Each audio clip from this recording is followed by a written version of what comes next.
கர்த்தர் ஆசரிப்பு கூடாரத்திலிருந்து மோசேயை கூப்பிட்டு அவனை நோக்கி, நீ இஸ்ரவேல் புத்திரரிடத்தில் சொல்ல வேண்டியது என்னவென்றால், உங்களில் ஒருவன் கர்த்தருக்கு பலி செலுத்த வந்தால் மாட்டு மந்தையிலாவது ஆட்டு மந்தையிலாவது ஒரு மிருகத்தை தெரிந்தெடுத்து பலி செலுத்த வேண்டும். அவன் செலுத்துவது மாட்டு மந்தையிலிருந்து எடுக்கப்பட்ட சர்வாங்க தகன பலியானால் அவன் பழுதற்ற ஒரு காளையை செலுத்துவானாக. கர்த்தருடைய சந்நிதியில் தான் அங்கீகரிக்கப்படும்படி அவன் அதை ஆசரிப்பு கூடார வாசலில் கொண்டு வந்து, அது தன் பாவ நிவிர்த்திக்கென்று அங்கீகரிக்கப்படும்படி தன் கையை அதன் தலையின் மேல் வைத்து கர்த்தருடைய சந்நிதியில் அந்த காளையை கொல்லக்கடவன்.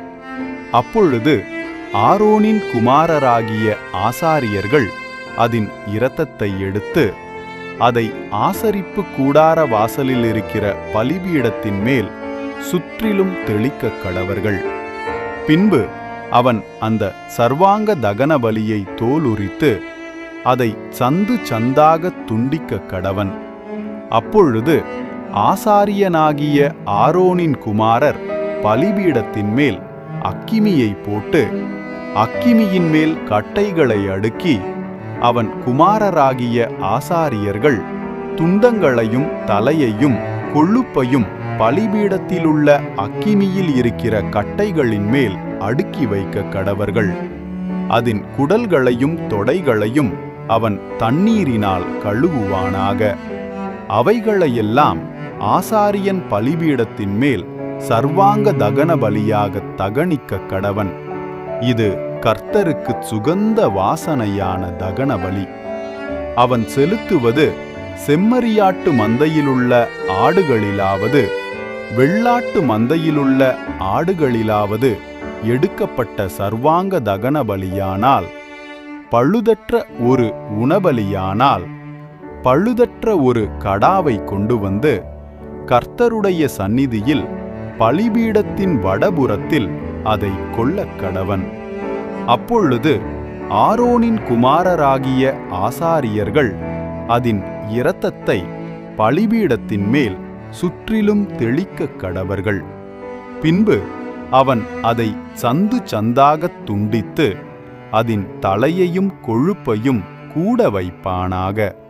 அவைகளை ஆசாரியன் பலிபீடத்திலுள்ள அக்கினியில் இருக்கிற கட்டைகளின் மேல் அடுக்கி வைக்க கடவன். குடல்களையும் தொடைகளையும் அவன் தண்ணீரினால் கழுவுவானாக. அவைகளையெல்லாம் ஆசாரியன் கொண்டு வந்து பலிபீடத்தின் மேல் தகனிக்க கடவன். இது சர்வாங்க தகன பலி. இது கர்த்தருக்கு சுகந்த வாசனையான தகன பலி. அவன் கர்த்தருக்குச் செலுத்துவது பறவைகளிலிருந்து எடுக்கப்பட்ட சர்வாங்க தகன பலியானால் காட்டுப் புறாக்களிலாவது புறா குஞ்சுகளிலாவது எடுத்துச் செலுத்த கடவன். அதை ஆசாரியன் பலிபீடத் தண்டையில் கொண்டு வந்து அதன் தலையை கிள்ளி பலிபீடத்தில் தகனித்து அதன் இரத்தத்தை பலிபீடத்தின் பக்கத்தில் சிந்தவிட்டு அதன் இறைப்பையை அதன் மலத்தோடும் கூட எடுத்து அதை பலிபீடத் தண்டையில் கீழ்ப்புறமாக சாம்பல் இருக்கிற இடத்திலே எறிந்துவிட்டு, பின்பு அதன் செட்டைகளுடன் அதை இரண்டாக்காமல் பிளப்பானாக.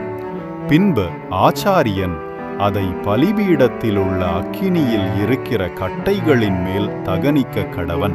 இது சர்வாங்க தகன பலி. இது கர்த்தருக்கு சுகந்த வாசனையான தகன பலி.